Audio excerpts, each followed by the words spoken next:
Bismillahirrahmanirrahim. Assalamualaikum warahmatullahi wabarakatuh. Baik, pada kesempatan kali ini kita ketemu di mata kuliah yang namanya Hisab Klasik dan Kontemporer. Perlu saya sampaikan bahwasanya dulunya mata kuliah ini terdiri dari dua mata kuliah yang disampaikan secara mandiri. Artinya ada mata kuliah yang namanya Hisab Klasik, ada mata kuliah yang namanya Hisab Kontemporer. Nah, sudah 2 tahun terakhir ini mata kuliah Hisab ini dijadikan satu, yaitu mata kuliah Hisab Klasik dan Kontemporer. Oleh karena itu, tentunya butuh kerja keras yang luar biasa dari teman-teman semua ketika memang dari awal sudah berniat untuk mengambil konsentrasi ilmu falak. Nah, perlu diketahui nama mata kuliahnya saja sudah hisab. Berarti pada mata kuliah ini nanti memang syarat akan perhitungan. Berbeda ketika kita bicara mengenai belajar ilmu falak secara umum. Paling tidak kita akan mempelajari terkait dengan metode yang lain juga. Tetapi kali ini kita akan mengerucut belajar mengenai hisab klasik dan kontemporer. Apa itu hisab klasik dan kontemporer akan kita sampaikan setelah ini. Mari kita awali pertemuan ini dengan berdoa terlebih dahulu. Mudah-mudahan yang saya sampaikan nanti bisa difahami dan bermanfaat tentunya. Bismillahirrahmanirrahim. Allahumma inna nas'aluka ilman nafi'an. Allahumma rzuqna fahman nabiyyin wa hifdha minal mursalin wa ilhamal malaikatal muqarrabin. Rabbi zidna ilma warzuqna fahma. Amin ya rabbal alamin. Baik, bicara mengenai hisab klasik dan kontemporer, tentu saya harus mengingatkan terlebih dahulu kepada panjenengan semua, karena panjenengan sudah semester atas ya, bukan lagi belajar ilmu falak pengenalan di awal, maka di sini saya akan mengingatkan kembali bahwasanya di dalam ilmu falak itu setidaknya secara garis besar mengenal dua macam metode. Ya, metode dalam apa? Metode dalam penentuan waktu ibadah apapun. Apa itu terkait dengan waktu sholat, apakah penentuan awal bulan Hijriyah atau Komariah, itu setidaknya di dalam ilmu falak mengenal dua macam metode. Yang pertama ada ilmu hisab dan yang kedua adalah metode ru'yah. Sebagaimana yang kita ketahui bahwasanya kalau metode hisab itu adalah metode perhitungan, dan metode hisab inilah yang biasanya dipakai oleh teman-teman yang Muhammadiyah.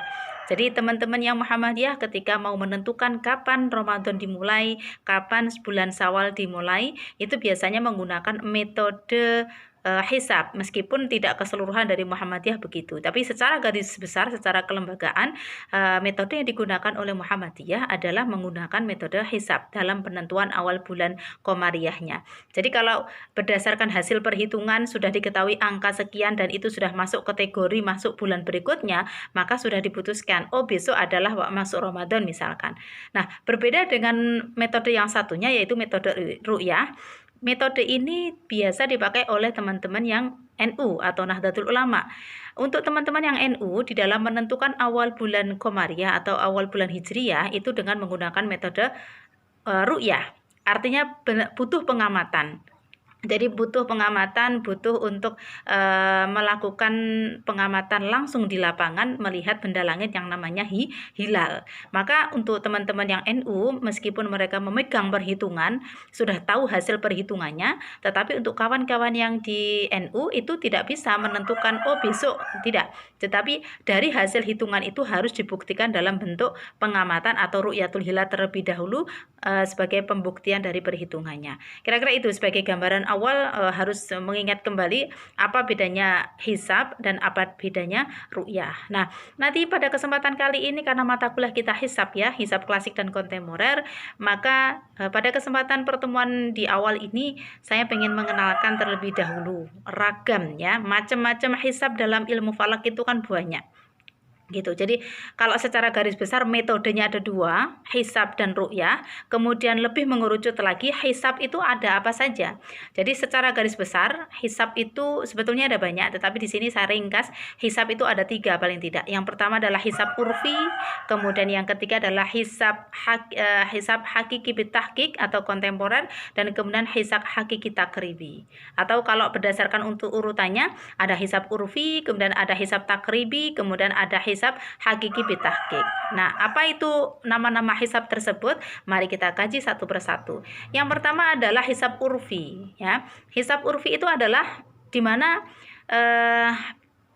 dengan perhitungan urfi ini bulan Komariah itu umumnya didasarkan pada peredaran bulan mengelilingi bumi. Kita tahu bahwasanya bumi itu memiliki satelit ya, satu-satunya planet yang memiliki satelit yang namanya bulan.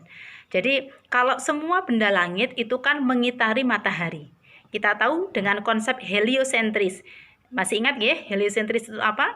Kalau heliosentris itu adalah konsep yang mengatakan bahwasanya matahari itu sebagai pusat tata surya, di mana semua benda langit itu mengitari matahari. Tidak hanya planet, semua benda langit itu mengitari matahari. Matahari sebagai pusat tata surya. Nah, untuk perhitungan penentuan awal bulan Hijriyah itu dengan menggunakan hisab urfi, kita tahu bahwasanya urfi itu berdasarkan kebiasaan ya, jadi berdasarkan adat begitu.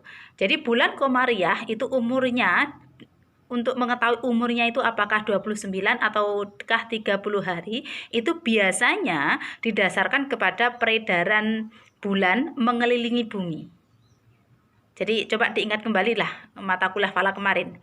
Jadi semua benda langit mengitari matahari, termasuk bumi. Bumi itu mengitari matahari. Nah, sedangkan bumi yang mengitari matahari tadi, ternyata bumi itu juga dikelilingi yang namanya bulan. Maka kemudian bulan di sini disebut dengan satelit bumi. Maka untuk menentukan jumlahnya hari di dalam bulan Komariah, apakah 29, apakah 30, itu secara umumnya itu didasarkan pada peredaran bulan mengitari bumi. Nah, sehingga senantiasa umurnya itu bisa dipastikan.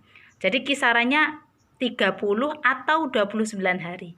Ingat loh nggih, umur hari ya dalam satu bulan Komariah itu hanya ada dua kemungkinan. Kalau tidak 29 ya 30 hari. Beda dengan penanggalan Masehi. Kalau Masehi itu kan ada yang 28, 29, 30 atau bahkan 31. Tetapi kalau bulan Komariah beda dong gitu. Kalau bulan Komariah itu hanya ada dua kemungkinan. Kalau tidak 29 ya 30. Nah, ini jadi dengan sistem urfi ini sistemnya sangat simpel sekali.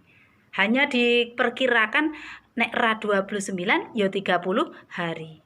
Maka kenapa kok disebabkan seperti itu? Karena memang ini disebabkan yang dijadikan sebagai patokan perhitungan untuk masuknya bulan baru itu adalah mendasar pada gerak bulan yang disebut dengan gerak sinodis.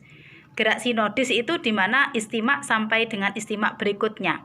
Jadi rata-rata membutuhkan waktu kurang lebih 29 hari, 12 jam, 44 menit, 3 detik gitu. Jadi dalam hisab urfi ini praktisnya bagaimana Bu? Dari dalam sistem hisab urfi ini umur senantiasa diperkirakan bergantian gitu.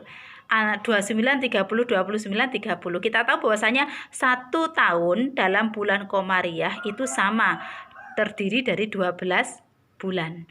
Kalau dalam bulan Masehi itu kan Januari sampai Desember 12 bulan. Dalam bulan Komariah pun juga demikian, mulai dari Muharram sampai Dzulqa'dah gitu. Jadi dalam hisab urfi ini perhitungannya sangat simpel sekali. Jadi biasanya ini diikuti oleh orang-orang kejawen yang mereka tidak mau ribet dengan perhitungan yang dianggap ribet. Pokoknya yang namanya umur bulan itu dianggapnya selalu bergantian. Kalau bulan ini 29 berarti bulan depannya 30. Nanti 29 lagi, 30 itu lagi. Dan seterusnya. Jadi dalam sistem hisab urfi ini, umur bulan itu senantiasa bergantian antara 30 atau 29 hari. Nah, rumusnya apa Bu? Kalau bulan itu ganjil, maka jumlah harinya 30. Kalau bulan itu genap, berarti jumlah harinya adalah 29. Maksudnya begini, kan jumlah dalam 1 tahun itu kan 12 bulan. 1 sampai 12. 1 itu berarti bulan ganjil. 2 itu berarti bulan genap. Kalau ganjil itu berarti kan Muharram. Diawali dengan Muharram terlebih dahulu. Muharram, Safar, Rabiul Awal, Rabiul Akhir, Jumadil Ula, Jumadil Akhir, Rajab, Sya'ban, Ramadan, Syawal, Dzulqa'dah, Dzulhijjah. Nah ini. Maka kuncinya adalah untuk mengetahui memahami hisab urfi ini adalah ketika bulan itu ganjil jumlah harinya maka 30. Maka kalau kita menggunakan hisab urfi, Muharram itu karena bulan ke-1 dan ganjil, maka selalu umurnya 30 hari. Kalau ini 30 berarti di sini 29. Kembali 30 dan seterusnya seperti itu. Gitu. Jadi kecuali untuk bulan Dzulhijjah, kalau kabisat itu nanti umurnya dianggap 30 hari dan seterusnya. Apa itu kabisat nanti akan kita pelajari. Setidaknya ini sebagai pembuka, nanti kita pertajam lagi hisab urfi itu macam-macam gitu ya. Jadi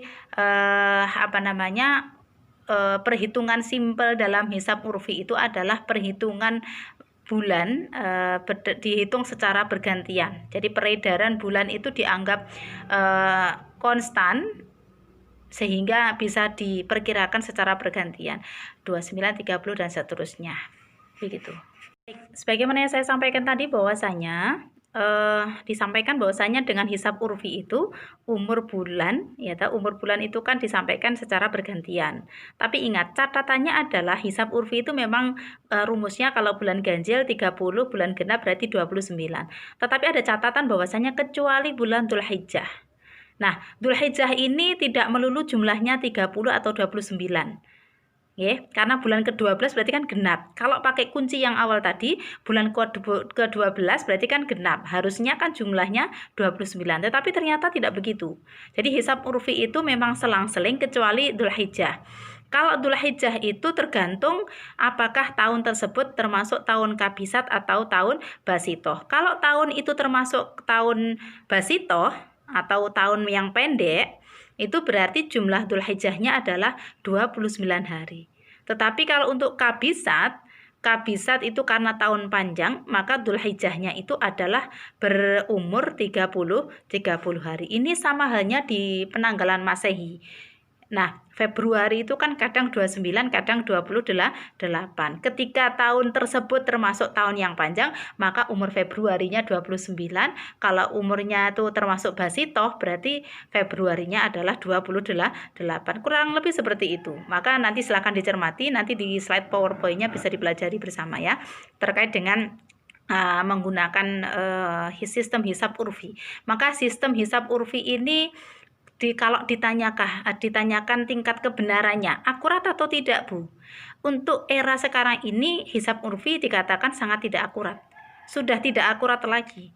Karena yang namanya benda langit itu tidak pasti gitu loh. Harus diperhitungkan, harus dibuktikan, tidak hanya dikira-kira oh ini 29, oh ini 30, tidak begitu. Maka kalau ditanya tingkat keakuratan dari hisab urfi ini adalah tidak akurat. Kalaupun ternyata dalam kehidupan sehari-hari barangkali ada kelompok masyarakat tertentu yang menggunakan hisab jenis urfi. Terus kemudian yang satunya itu menggunakan kontemporer yang datanya selalu up to date dan kebetulan hasil perhitungannya sama, itu hanya kebetulan saja gitu. Jadi hanya kebetulan saja. Tetapi kalau kita murni menggunakan hisab urfi, sekali lagi secara ilmiah itu sudah tidak relevan dan tentunya sebetulnya ini sangat tidak akurat gitu. Karena hanya perkiraan saja begitu. Baik, karena ada sistem yang lebih tepat lagi begitu. Itu yang pertama. Tadi saya sampaikan bahwasanya ragam hisab paling tidak ada 3. Ada hisab urfi, mudah-mudahan bisa difahami, dan kita akan masuk pada jenis hisab yang kedua yang disebut dengan hisab hakiki takribi. Kalau ini bicara level, urfi itu paling bawah, naik level lagi disebut dengan hisab hakiki takribi. Takribi itu berarti dengan pendekatan. Ini tingkat akurasinya sedang lah ya gitu, bisa dipakai, tetapi nanti di atasnya lagi ada yang kontemporer tadi. Jadi kalau kita mengacu hisab hakiki takribi itu bagaimana, Bu? Kalau tadi kan kuncinya selang-seling jumlah harinya, tetapi kalau hisab hakiki takribi itu dalam sistem hisab ini umur tidak tentu. Kalau di urfi tadi kan pasti itu 29, 30, 29, 30. Tetapi kalau hisab hakiki takribi tidak begitu. Jadi tidak selalu, tidak mesti umurnya 29, 30. Bisa jadi bulan saat ini 29, besoknya 29 lagi. Sangat mungkin.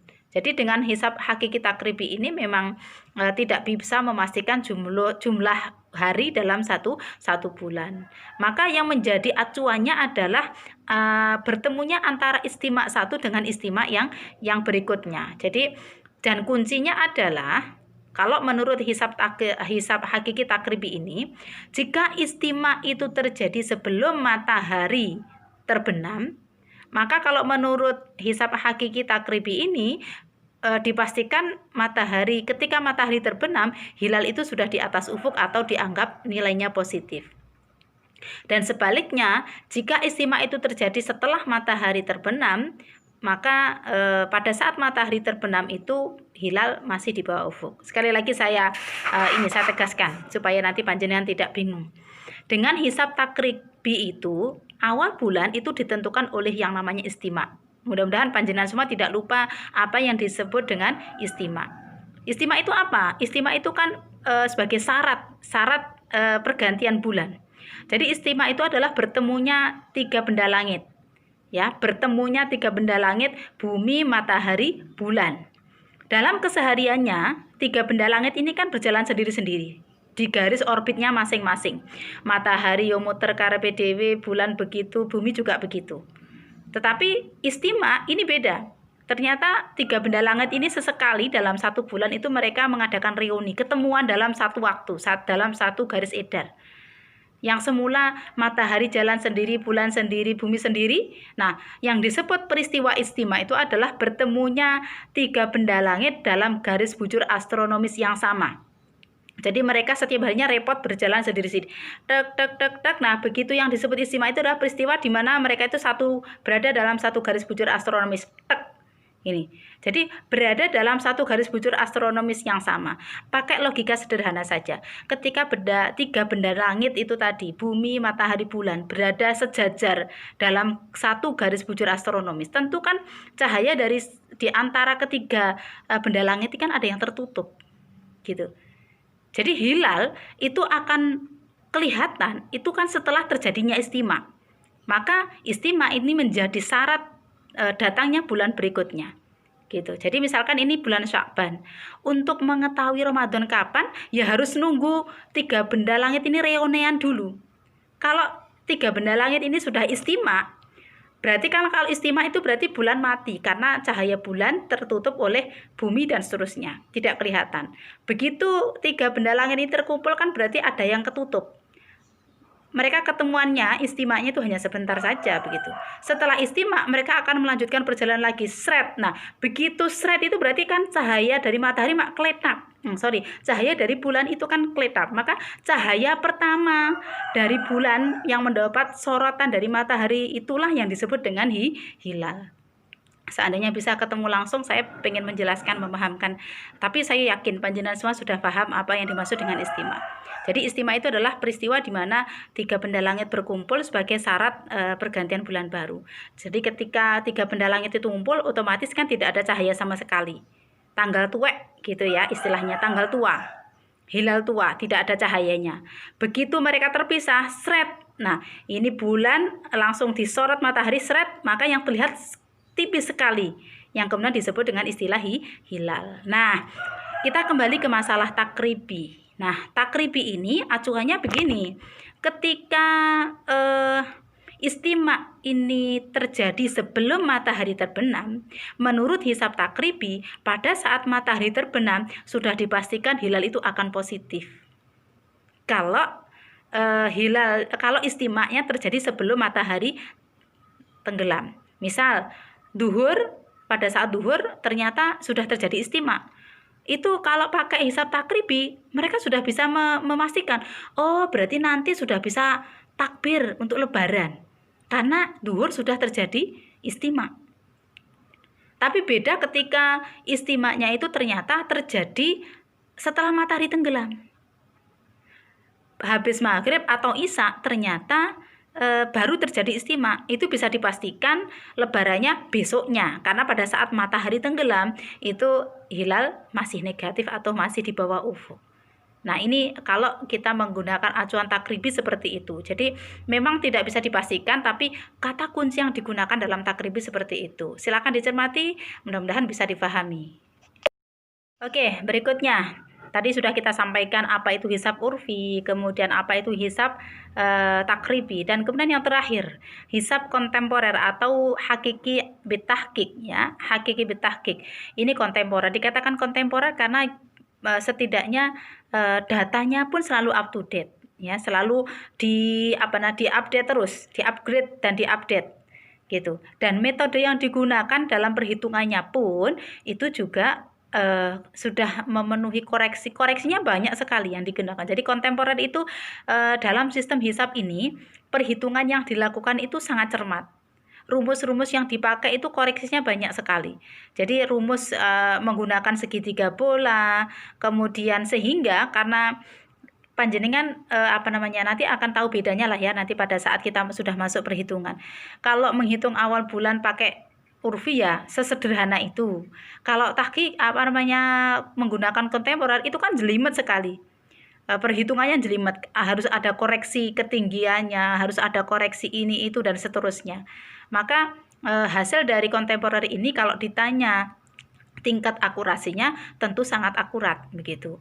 Selain datanya selalu up to date, kemudian berikutnya adalah metode perhitungan yang digunakan itu juga sangat kekinian dengan menggunakan rumus-rumus komputer, rumus-rumus saintifik dan seterusnya itu, sehingga koreksi yang diberikan itu juga sangat meminimalisir adanya kesalahan gitu. Jadi ini ragam hisab yang ada di kita, dan selanjutnya adalah perlu saya sampaikan mengenai yang masuk dalam kategori hisab kitab ya, kitab falak di Indonesia itu kan banyak sekali. Di pesantren-pesantren itu yang mengajarkan ilmu falak itu juga banyak. Kalau hisab urfi nanti yang pertama kali akan saya ajarkan di pertemuan berikutnya adalah jenengan akan saya ajari bagaimana menentukan hari pasaran dengan menggunakan sistem urfi. Nah, untuk perlu saya sampaikan bahwasanya hisab hakiki yang masuk dalam takribi itu kitab apa saja. Jadi ada beberapa macam kitab yang masuk dalam kategori hisab takribi dan ada yang masuk dalam kategori hisab kontemporer. Di sini saya sebutkan ada beberapa macam kitab yang masuk dalam takribi. Kalau takribi itu berarti tingkat akuratnya sedang. Bisa benar bisa tidak begitu. Yang pertama adalah menggunakan kitab Sulam Nayyiren. Sulam Nayyiren ini masih sangat familiar, banyak digunakan oleh pondok-pondok pesantren, masih banyak dipelajari. Tetapi ini masuk dalam kategori takribi gitu ya. Kemudian ada kitab Fathur Raif Manan, kemudian ada Qawaidul Fiqhiyah, ada kitab Samsul Qamar, ada Jadawil Falakiyah dan seterusnya, Risalatul Falakiyah, kemudian ada Risalat Samsul Hilal. Di antaranya nanti akan saya ajarkan pada kesempatan kali ini. Kemudian yang masuk dalam sistem kontemporer ya, yang masuk dalam sistem kontemporer itu kitab-kitabnya itu ada Matlaul Sa'id, itu sudah luar biasa perhitungannya menggunakan banyak koreksi. Kemudian ada kitab Manahijul Hamidiyah, Khulasul Wafiyah, Badiul Misal, Badi'ah Misal, Hisab Hakiki, Menara Kudus, Nurul Anwar, Markazul Falakiyah. Nah, ini yang termasuk dalam kategori hisab hakiki tahkiki. Nah, ini masuk dalam kategori hisab hakiki tahkiki. Dan yang terakhir, mohon maaf tadi saya salah menyebutkan, dan yang terakhir adalah hisab hakiki kontemporer. Kalau kontemporer ini panjenengan sudah mempelajari di mata kuliah sebelumnya. Jadi yang termasuk dalam hisab hakiki kontemporer itu ya banyak rumus-rumus yang digunakan dengan menggunakan spherical trigonometry ya, dengan rumus-rumus dalam scientific calculator maupun komputernya itu seperti Almanak Nautika, kemudian ada sistem epimeris, kemudian ada Islamic Calendar, Mawakid, Falakiyah, kemudian ada Jenius dan seterusnya. Itu adalah masuk dalam kategori hisab kontemporer, hisab hakiki kontemporer ya, hakiki bitahkik. Ini sangat akurat sekali karena memang data-data yang digunakan itu selalu up to date, dan metode atau cara perhitungan yang digunakan pun juga sudah menggunakan banyak koreksi dalam perhitungannya. Kira-kira itu sebagai pengantar. Mudah-mudahan apa yang saya sampaikan bisa difahami. Kalaupun ada yang tidak bisa difahami, dicermati. Kalau ada yang mau ditanyakan, silahkan ditanyakan dalam forum. Kita akhiri pertemuan ini dengan hamdalah. Alhamdulillahirabbil alamin. Assalamualaikum warahmatullahi wabarakatuh.